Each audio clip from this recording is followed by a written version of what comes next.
नवरात्रि का दूसरा दिन मेघालय और हिमाचल से रिपोर्ट। मन्नत के लिए कबूतर के पर कतरते हैं, मां की ज्योति बुझाने अकबर ने खोदी थी नहर। लूम सोहपेट बनेंग उमियम, ये मेघालय की राजधानी शिलोंग से 25 किलोमीटर दूर पहाड़ी पर बसा एक गांव है।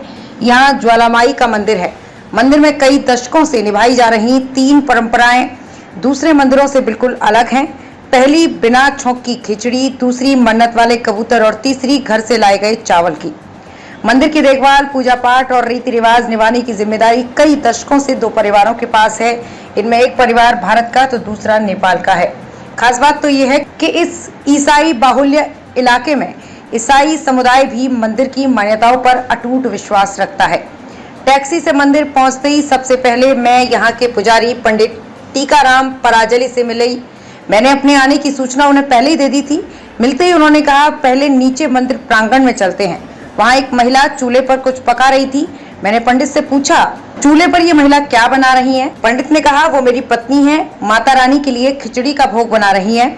माँ को चूल्हे पर बना भोग ही लगाया जाता है। इस खिचड़ी में दाल कितनी डलेगी इसका भी एक निश्चित हिसाब होता है। जैसे 1.5 किलो दाल में 1 किलो चावल डालते हैं।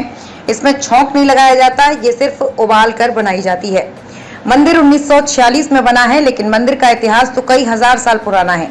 मान्यता है कि जिस जगह अभी मंदिर है वहां से सालों पहले एक ज्वाला पहाड़ से निकल ऊपर आसमान की तरफ गई थी। उस ज्वाला की चमक से पूरा आसमान चमकने लगा था। उस चमत्कारिक ज्वाला ने ही यहाँ अपनी स्थापना के लिए कहा। बस तब से यहाँ ज्वालामाई का मंदिर है।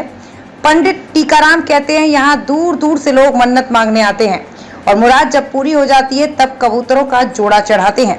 दूसरी बात यह भी है कि उन चढ़ाए गए कबूतरों के लिए भी एक मन्नत होती है। इसके पीछे मान्यता यह है कि जिसके भी घर पर जाकर ये कबूतर बैठते हैं उस व्यक्ति के घर पैसे की कमी नहीं होती, वो धनवान हो जाता है।